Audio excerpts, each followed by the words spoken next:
Hay una cuestión importante con respecto al tema de la ascensión de Jesús. Jesús está ascendiendo deliberadamente al cielo, por lo tanto Jesús está levantando deliberadamente sus pies del suelo para alcanzarlo. Para alcanzar estas regiones arriba del cielo, estas regiones espirituales. Pero ya he hecho otras aclaraciones con respecto a este punto, que tampoco es de no poca importancia. Mucho cuidado, porque estamos hablando precisamente de contradicciones. Cuando hablamos de asunción, es algo que no estás deseando, por lo tanto no es algo que esté ligado a la voluntad específica, sino que hay un sujeto activo que te permite despegarte de la tierra hacia el cielo, un elemento en común que además está presente en otros momentos de la vida de Jesús, momentos muy importantes, porque más aún es un elemento constante que caracterizó todas las historias de los pueblos de la antigüedad. Por tanto, no solo el pueblo judío, sino también la tradición griega, latina y romana. Pero podemos ir incluso antes, por lo tanto, también podemos ir a tiempos más remotos, pero obviamente quien lea este libro también descubrirá verdaderamente este aspecto fascinante que está vinculado no solo, decía, a la ascensión o asunción, sino también a otros momentos importantes en la vida de Jesús. Entonces esto en definitiva hace que nos haya realizado quizás un impulso en hacer ciertos trabajos con el deseo de reunir la experiencia y el conocimiento que de alguna forma nos ayuda a interpretar todo esto, porque de alguna manera, ¿quién realmente se levanta de la tierra al cielo volando? Esto es simbólico, esto es literal. ¿Cómo tratar estas cosas? Entonces esto es para comprender cómo reelaboraron a la luz de las palabras paulinas, reelaboración de la figura de Jesús, desarrollando una teología que no está presente en los evangelios. Entonces esto, por ejemplo, hay un amigo llamado Francisco, donde hemos juntado ciertas investigaciones que, aunque parece contrariamente a lo que la iglesia esté diciendo, es que es claramente dividir. Está tratando de dividir claramente el Antiguo Testamento del Nuevo Testamento. Recordemos, por ejemplo, con Benedicto XVI, dijo que el nombre de Yahvé no debería usarse en la liturgia, porque no es cristiano y por tanto esto es una indicación muy precisa. Pero no, en la forma en que lo presentemos, Jesús se encontraría, siempre usamos el condicional para no ser dogmático, que es precisamente lo que no queremos ser, en dado caso se encontraría en perfecta continuidad con lo escrito en el Antiguo Testamento. Él mismo dice, no he venido a cambiar, sino a complementarlo. Pero si queremos considerar esta complementación, debemos, como lo hemos hecho, resaltar los elementos comunes, porque de hecho, como mencionó Francisco hace un tiempo, hay elementos que están presentes en el Antiguo Testamento y que reaparecen, sobre todo en el Evangelio, pero también en Pablo, por ejemplo, en las cartas de los Corintios, etc., y que la iglesia obviamente intenta mantener separados para poder dar a unos un cierto tipo de interpretación y a otros otra interpretación, presentando a Jesús de una manera atribuyéndole una cifra que en realidad el Evangelio no tiene. Perfecto. Entre otras cosas, en este periodo en que escuchamos a menudo hablar del antisemitismo y de todos los temas que giran en torno a él, también es justo recordar que este personaje que hemos universalizado, como usted dijo, por obra de Pablo, era judío y era radicalmente judío. El primer jesuita, por decirlo de una manera, o jesuani, que sus primeros seguidores, los jesuanis, que le siguieron, fueron radicalmente judíos y vinculados a esa cultura de allí. Observación muy correcta, es decir, nunca debemos olvidar que Jesús era un judío que ciertamente siguió leyendo sus dichos, una de las dos escuelas farisaicas de la época. Eran Hillel y Shammai. Era un profundo conocedor del Antiguo Testamento. Tanto es así que lo explicó en las sinagogas y por eso estaba muy bien preparado, pero él era semita, era judío. Era judío como lo era Pablo, y por lo tanto el cristianismo en realidad es una rama del judaísmo, una rama de la religión judía, por lo tanto nada para el antisemitismo. Estamos perfectamente dentro del semitismo, lo que quizás a muchos no les guste, pero les tiene que gustar, pero es así. Entonces yo diría que como presentación es suficiente para aquellos que, espero que muchos tengan la gana, la paciencia y la curiosidad de ir a ver estos trabajos, que creo que realmente encontrarán cosas muy interesantes, absolutamente nuevas y también arreglados con una realización mucho más orgánica de lo que quizás otras veces en otros estudios se han realizado. Porque claro, para resumir de manera breve y clara la evolución del pensamiento teológico de Pablo, y no solo eso, sobre la cuestión también de la resurrección de los muertos. Está lejos de ser un tema fácil, tanto es así que se ha requerido la producción de muchos volúmenes a lo largo de los siglos, porque ha habido una evolución en el pensamiento de Pablo. No es un acto de revelación unívoco, y claro, hecho en vez en la historia, pero creció a lo largo de los años con el pensamiento de Pablo, que se encontró confrontando con realidades que a su vez fueron evolucionando durante sus diversos viajes, sus diversas misiones evangelizadoras. Mientras tanto, la pregunta no es fácil, porque debemos saber que en realidad Jesús y Juan el Bautista no trataron de explícita y directamente este tema, y por lo tanto no es por así decirlo, una revelación divina, como dije antes, sino la evolución del pensamiento de Pablo, que tomó la figura de Jesús y la elaboró en función, por así decirlo, del público. Diríamos hoy, es decir, de los oyentes con los que se encontraba de vez en cuando. Así que seamos claros en los distintos pasos y también seamos esquemáticos para que nos podamos entender. Mientras tanto, hay que decir que al principio es posible, incluso según los estudiosos, está bien establecido que la cuestión de la resurrección se refería exclusivamente a Jesús y tenía un valor preciso, es decir, a través de la resurrección, Dios Padre estableció oficialmente a Jesús como su Hijo. En la carta a los Romanos, Pablo escribe sobre Jesús, constituido Hijo de Dios con poder, según el Espíritu de santificación, mediante la resurrección de entre los muertos. Estamos en el primer capítulo de la carta a los Romanos, y hay una declaración clara y explícita. Fue constituido Hijo de Dios mediante la resurrección de entre los muertos. En realidad, ya antes de la carta de los Romanos, es decir, en la primera carta a los Tesalonicenses, que es el primer documento del Nuevo Testamento, por lo tanto es anterior a los Evangelios, antes de los Hechos de los Apóstoles, Pablo se ve obligado a plantear un problema que por el momento es todavía muy limitado. Es decir, habían pasado algunos años de la muerte de Jesús y de Pablo que predicaban el paso en vida del reino de Dios. Es decir, todos los primeros cristianos esperaban de momento a otro, esto debe quedar claro, el regreso de Jesús. Es decir, la llamada parusía, que en realidad no sucedió mientras tanto algunos creyentes comenzaron a morir y por lo tanto el problema que surgió fue entender qué pasaría con estos creyentes, dado que la predicación era que de pasar vivo el reino de Dios. Jesús hubiera llegado cualquier día, como dice la misma fórmula con la que lo invitaron, que era Maranatá, es decir, venga Señor, venga, estamos esperándote, no llegues tardar, no llegues, es para ahora, es para allá. Por eso, en la primera carta a los tesalonicenses, como decía en el primer documento del Nuevo Testamento, en el capítulo 1, él dirigiéndose a los habitantes de Tesalónica, dice, de hecho, los mismos habitantes nos cuentan la acogida que tenemos. Tenido de vosotros, y como os habéis convertido a los ídolos de Dios para servir a Dios vivo y verdadero, y esperar el cielo a su Hijo, quien resucitó entre los muertos, Jesús, que nos libra de la ira venidera. Pero la ira que vendría en aquel tiempo, es decir, el juicio que era inminente. En definitiva, y dice de hecho, vosotros, hermanos, os habéis hecho imitadores de la iglesia de Dios, que está en Judea, en Cristo Jesús, ya que también habéis sufrido las mismas persecuciones por parte de sus compatriotas, como la de los judíos que mataron al Señor Jesús y a los profetas que nos persiguieron a nosotros. No agradan al Señor y son enemigos de todos los hombres. Esta es una afirmación que luego se ha utilizado a lo largo de los siglos, obviamente porque se entiende que podría representar una especie de primera afirmación del antisemitismo explícito. Es decir, los judíos mataron a Dios y son los verdaderos enemigos que persiguieron a los seguidores de Jesús.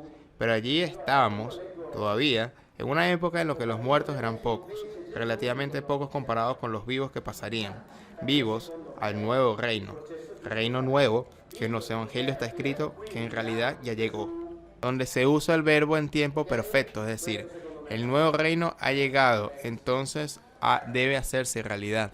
No es que llegará en el futuro, y por lo tanto, ¿quién va a entrar en el nuevo reino? Los que creen en Cristo, y estos son los que serán salvos.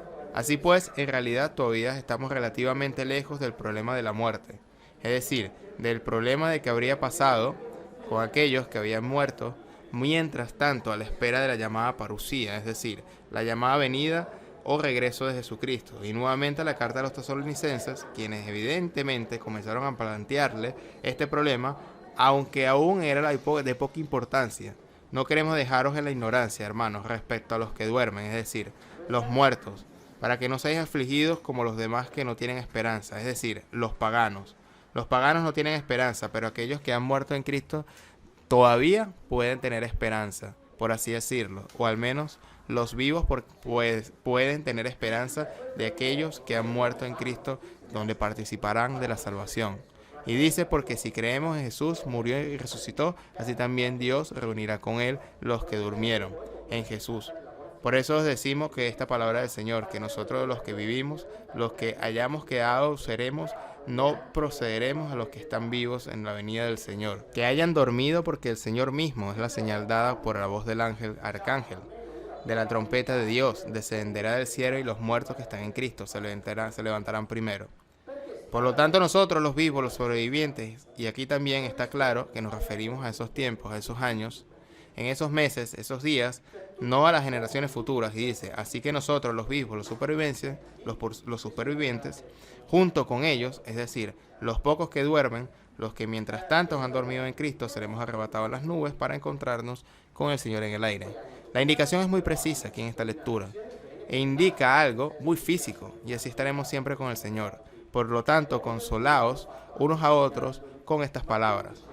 Entonces, así, de lo que fue un acontecimiento extraordinario que concierne solo a Jesucristo y que como tal lo constituyó como Hijo de Dios, comienza a convertirse en un evento que concierne también a quienes mueren en él, porque la expectativa era que la parucía ocurriera mientras todavía estaban vivos.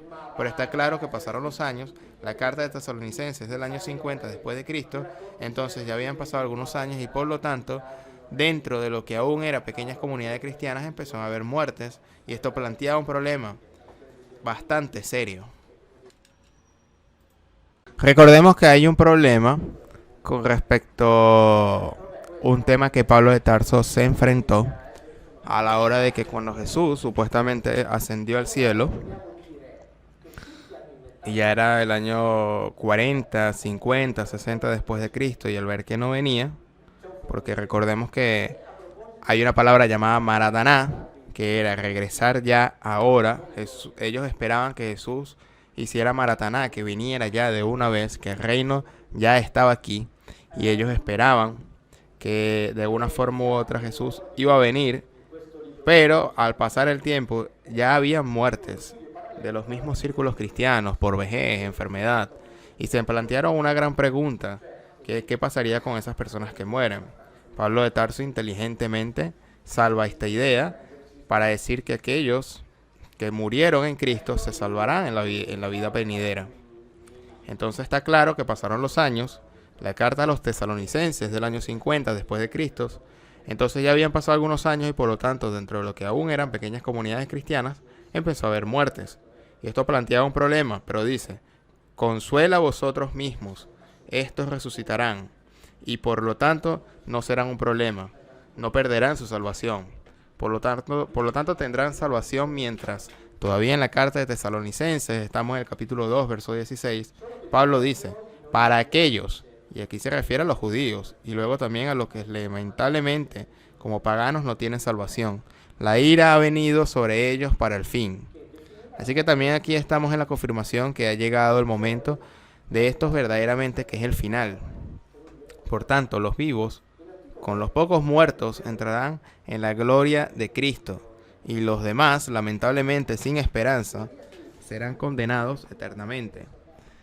De los versículos que hemos leído antes, por ejemplo, de la carta de los Romanos, que desprende claramente que la resurrección de Cristo fue por tanto una especie de acontecimiento único e irrepetible, y esto, entre otras cosas, también plantea problemas a los teólogos modernos, que se preguntan, por ejemplo, me refiero a Armin Kreiner, Quien se pregunta si Jesús fue o irá también a otros planetas para traer la salvación.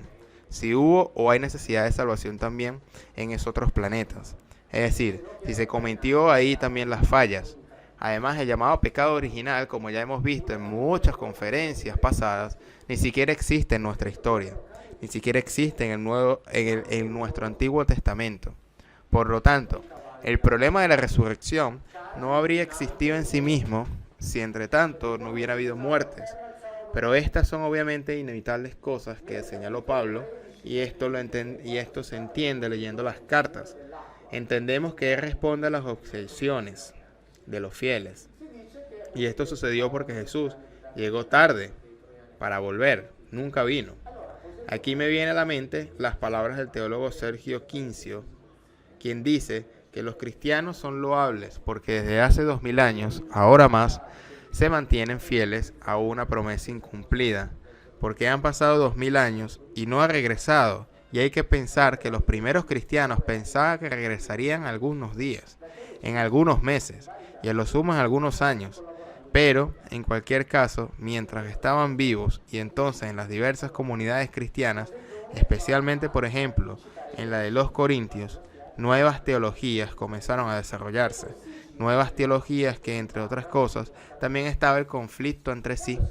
Debo decir que al leer las cartas a los Corintios, estos habitantes de Corintios le crearon bastantes problemas a Pablo, precisamente porque ellos mismos hicieron preguntas correctamente, elaboraron respuestas, se las presentaron a Pablo. También criticaron las acciones de Pablo y él, por supuesto, se vio obligado a contestar. Digamos que en el intento de dar una respuesta comienza a desarrollarse una doctrina, la de que la muerte y resurrección de los individuos ya ocurre a través del bautismo. Y esto lo leemos directamente en las palabras de Pablo en la carta de Colosenses, en el capítulo 2, en el verso 10. Fuisteis llenos en aquel que es la cabeza de todo principio y potestad, en él. Además fuisteis circuncidados, con circuncisión no hecha por hombres, sino en el despojo del cuerpo carnal, en la circuncisión de Cristo. Así sepultados con él en el bautismo, también fuisteis resucitados en él, en virtud de la fe, en el poder de Dios que le levantó de los muertos. Es decir, el acontecimiento que esencialmente sigue siendo interpretado como si exclusivo de la resurrección de Cristo, se convierte también en el acontecimiento por el cual, a través del bautismo, se muere y se resucita con vida nueva. Ya en esta vida, en espera de la parucía, y esta podría también ser útil, obviamente, para los muertos. Tanto es así que incluso existe, y cuando lean las cartas de Pablo lo encontrarán, incluso por así decirlo, el bautismo por poder, es decir, hubo personas vivas que fueron bautizadas por los muertos que no fueron bautizados, y de esta manera transfirieron este concepto de salvación de ellos mismos a los muertos, como si los muertos hubieran sido bautizados en vida. Entonces, por así decirlo, se buscan todas las respuestas posibles para garantizar la resurrección y la vida eterna a todos los creyentes en Cristo. Ahora creemos en la resurrección de la carne tal como es, pero en realidad ahora también veremos ocurrir transformaciones. Como dije antes, el tema no es fácil. Entre otras cosas, no es fácil tratarlo porque hoy día mi síndrome de Tourette es particularmente malo para mí. Así que también tengo que luchar contra él. Pero volvamos al tema. En la carta de los Corintios, he dicho antes que los corintios crearon bastantes problemas porque elaboraron sus propias teologías. En el capítulo 15 de la primera carta a los Corintios se hace un razonamiento que es lo menos enrevesado y que significa que la resurrección en Cristo, que hasta ahora hemos visto que es un acontecimiento único y irrepetible, y decía antes, había mencionado el teólogo Armin Kreiner, que dijo, pero si estas cosas, si estos pecados se cometen en otros planetas, Cristo también debe ir y sacrificarse a otros planetas, ¿o no? Y obviamente es un problema importante, y aquí decimos ahora. Tengamos cuidado con el razonamiento lógico si se predica que Cristo resucitó entre los muertos. ¿Cómo puede algunos decir que no hay resurrección de los muertos? Así hubo entre los fieles de los habitantes de Corintios algunos o muchos que decían que no hay resurrección de los muertos. Recuerdo que incluso en el Antiguo Testamento había el mismo problema, es decir, Los fariseos predicaban una especie de vida después de la muerte, mientras que los saduceos, es decir, la casta de sumos sacerdotes, sostenían que después de la muerte no hay nada y todo sucede aquí, incluyendo la recompensa y el castigo. ¿Dónde está la verdad? Eso yo no lo sé. Si hubiera una verdad cierta y documentada, no habrían existido estas discusiones entre fariseos y saduceos. No habrían existido elaboraciones teológicas como las de Pablo, digamos, contradictorias entre ellos. Por ejemplo, entre los fieles de la ciudad de Corintio, ahora leemos, si se predica que Cristo resucitó de entre los muertos, ¿cómo pueden algunos entre vosotros decir que no hay resurrección de los muertos? Porque si no hay resurrección de los muertos, ni siquiera Cristo resucita. Entonces Cristo aquí ya no es el principio de la resurrección de entre los muertos, sino que resucita de entre los muertos porque la resurrección de entre los muertos existe en general, independientemente de él. Por eso es uno de los muchos resucitados. Entonces se puede considerar primicia, porque por la fe en él los creyentes se encuentran la salvación. Pero ya no es un acontecimiento único. No. Cristo resucita porque en general los muertos resucitan. Pero si Cristo no resucitó de entre los muertos, nuestra predicación es vana. Vuestra fe es vana y nos encontraríamos siendo falsos testigos de Dios porque hemos testificado que Dios resucitó al Mesías, mientras que no lo habría resucitado si así fuera. Era verdad que los muertos no resucitan. Es un razonamiento enrevesado. No es que los muertos resuciten porque Cristo resucite, sino que Cristo resucita porque los muertos resucitan, y esto evidentemente cambia la perspectiva. Es un hecho de lógica, es un hecho de sentido común sobre lo cual no hay ni siquiera necesito hacer muchos comentarios. Solo pensar con la mente clara, porque si no hay resurrección de los muertos, ni siquiera Cristo ha resucitado. Y si Cristo no ha resucitado, vuestra fe es vana y estáis todavía en vuestros pecados. Y aún los que durmieron en Cristo están perdidos. Tuviéramos esperanza en Cristo, solo que en esta vida seríamos el más miserable de todos los hombres. Entonces, por tanto, Cristo resucitó porque los muertos resucitan. Pensemos en ello detenidamente. Estamos acostumbrados a pensar que los muertos resucitan porque Cristo resucitó. Aquí hay un argumento que, por el contrario, pone la situación patas arriba. Y luego vuelvo a decir, si los muertos no resucitan, comamos y bebamos porque mañana moriremos. No os dejéis engañar, los malos discursos corrompen las buenas costumbres. Es decir, por tanto, aquí Pablo hace referencia directa a las diatribas que existen dentro de los creyentes, las comunidades de creyentes, en las ciudades de Corintios, donde estaban los que estaban a favor, como los fariseos, de la resurrección de los muertos, y los que estaban a favor, en lugar de la nada que enfrentaremos después de la muerte. Entonces no hay certeza. Dijimos antes y repetimos, Juan el Bautista y Jesús no abordaron directamente este problema. Pensaron en algo que tenía que suceder, aquí ahora, en el establecimiento del reino de Dios, como dice el griego, en Giken, es decir, ya estaba aquí, ya había llegado, no había necesidad de esperarlo en el futuro. Bien, por favor, si la parte espiritual o del alma, llamémoslo así, que tenemos ahora y ya estaba presente antes de la modificación genética que nos hicieron, estaba desprovista de ella, o sea, no puedo hacer esta conexión, no puedo dar yo mismo una explicación, entender que mi ignorancia es abismal. Esto no es verdad. Sí, créeme, confía en mí. Intervinieron en la parte física, es decir, les interesaba tener, digamos, una población de trabajadores, es decir, individuos capaces de comprender y ejecutar órdenes.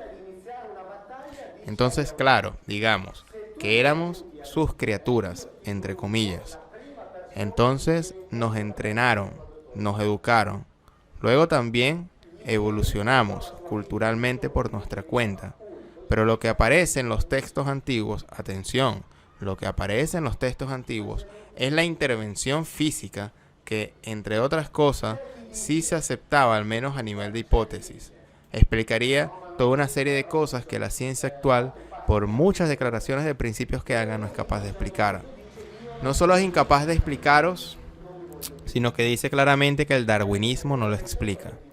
Todavía hay libros escritos en los últimos 10 años donde Darwin se equivocó. Lo que Darwin se equivocó, dos académicos cuando dicen, pero los académicos están a favor de, no son creacionistas. Dicen, Darwin no funciona con el hombre, especialmente con el sapiens, no funciona. Es decir, funciona para todo lo demás, pero funciona nada más, pero no funciona para el ser humano. Pero no son solo ellos. Conocemos a Darwin. ¿Por qué? Porque Darwin era conveniente. Era una época en la que era necesario producir un cambio de ideologías. Darwin se mantuvo fiel a su idea y por eso Darwin avanzó. Así que no todos lo hemos olvidado. Pero a todos se nos ha mantenido en la oscuridad sobre lo que hizo. Él desarrolló el darwinismo con él, Wallace. Porque el darwinismo no es solo de Darwin, es de los dos. También está Wallace, excepto que Wallace, 10 años después, escribió: querido Darwin, con nuestra teoría Sapiens no hay nada que hacer. No funciona. No funciona. Tanto es así que Volati Baringeri ha publicado un libro, El hombre que puso a Darwin en pánico. Y Darwin le dijo: ¿pero cómo? Estás cuestionando todo. Y él le dice: pero estoy haciendo un trabajo científico, ya que eso no funciona y no hay nada que hacer. Y esto es verdaderamente ciencia, es decir que no funciona, de lo que funciona. Y lo explica aquí cuando dice: es imposible que el hombre sea lampiño sin la intervención de inteligencias superiores. Lo escribe aquí. Y es genial, pero no es el único. Wallace lo escribe, lo informa y dice: es imposible porque el cabello es un carácter dominante. Todos los habitantes del norte de Europa deberían ser, si la evolución natural funcionara, todos deberían ser osos. Solo la intervención de inteligencias superiores explica el hecho de que seamos lampiños. Solo la intervención de inteligencias superiores explica que los indígenas, los indios que viven en la selva amazónica, tengan cerebros como el nuestro. Y no les sirve de nada, porque es un cerebro que está programado para operaciones mucho más complejas, infinitamente más complejas de lo que hacen. Pero la naturaleza nunca habría hecho algo así. La naturaleza no produce algo basándose en el hecho de que dentro de 1000 años o en algún otro lugar esto funcionara. O funciona inmediatamente o se lo quita. Dice: pero esta gente tiene el cerebro como el nuestro, programado como el nuestro, entonces no lo usan porque no lo necesitan, pero es como el nuestro. Y de toda una serie de ejemplos, y dice: no funciona, no hay nada que hacer. Entonces, cuando escucho: no, pero la corriente científica dominante, no, eso no es cierto. Hace ya 40 años había un profesor universitario americano que en su libro El Animal Divino, había escrito que alguien intervino aquí, que alguien intervino de alguna manera particular. Y él había escrito y decía: porque el hombre tal como es no se puede explicar. Por ejemplo, ¿cuántos saben que la neotenia es una característica que realmente nos identifica? Es decir, el hecho de que de adultos mantenemos desde el punto de vista fisioanatómico esencialmente las mismas características que tenemos de niños. Tanto es así que si tomas una fotografía de un chimpancé de 1 año y una fotografía del mismo chimpancé de 12 años, a los 14 dices: pero esto no es, este no se parece a este. No solo no es él, sino que se toma o se nota que son dos animales diferentes. Dos animales diferentes de hecho. Mira la cara del pequeño chimpancé, es igual a la nuestra. Aplanada, frente alta, nariz achatada, ojos. Parece un humano pequeño, luego se hace grande. Luego viene el mentón, desarrollo craneal. Es decir, cambia, pero con nosotros no. En un laboratorio chino comenzaron a transferir al cerebro de 8 macacos el gen llamado MCPH1, que es el gen que regula parte del desarrollo del cerebro. Es decir, hace que el cerebro sea neoténico, lo que significa que comenzaron a humanizar desde el punto de vista del cerebro a los macacos. Es el primer paso, es decir, su cerebro se desarrolla en la misma lentitud que el cerebro humano. 8 macacos lo están neotenizando. ¿Sabes cómo metieron este gen? Usan el retrovirus VIH, que funciona como una camioneta. Como el retrovirus VIH se puede redirigir muy bien, tanto es así que lo intervinieron en el laboratorio para utilizarlo aquí precisamente para esos usos. Luego se escapó. Cargan el gen en la furgoneta y la furgoneta lo lleva al lugar indicado. O sea, no es un invento, está escrito. No es teoría de la conspiración, Eso ya estaba hecho. Sabemos una millonésima parte de las cosas que suceden a nuestro alrededor. Sabemos lo que otros deciden que necesitamos saber. Pero eso es donde cultivar la curiosidad. Nunca nos tenemos que conformar. ¿Y cómo explicar esto? Si me convencen está bien. Si no me convence, tengo derecho a hacer preguntas. Estamos haciendo las mismas cosas otra vez. Si estamos haciendo las mismas cosas otra vez, cuando se dice el hombre quiere ser como Dios, es cierto, si por Dios entendemos los Elohim, sino porque hay que estar dispuesto a buscar. Es decir, si alguien dice, vale, voy allí como voy a misa y escucho lo que me dice el cura y me parece bien, porque está bien, es consolador, tiene su lógica aparente, sobre todo si no hago preguntas, y eso está bien. Está muy bien siempre y cuando no se hace cuestionamiento. Si en cambio digo que no, observo, no, pero eso que hay allí realmente no me parece así, voy y miro, entonces me doy cuenta que eso no es exactamente así. Es decir, hasta el miércoles hablamos del partido que se juega el domingo. A partir del jueves hablamos del partido que se jugará el próximo domingo. Pan at circus, es decir, pan y circo. Hay juegos toda la semana, quiero decir, pero realmente somos rebaño. Pero claro, cuando las religiones inventaron la figura del pastor, no la inventaron por casualidad. Realmente el pastor es quien le dice al rebaño, aquí tú, oruga, vale. Y las abejas pastan allí sin levantar la cabeza. Y luego dicen, ah sí, pero el buen pastor es el que defiende las ovejas del lobo. Pero cuando sea, el pastor defiende las ovejas del lobo porque debe ser que él quien las va a ordeñar, le va a esquilar, lo va a descuezar. Es decir, para la oveja nada cambia. O la mata el lobo o la mata el pastor. O aquel quien el pastor se la vende. Pero la tarea de nuestros pastores es ordeñarnos. Es decir, en ninguna parte vamos a quedar salvos. Donde hay una aparente bondad, hay un total dominio, según este punto de vista.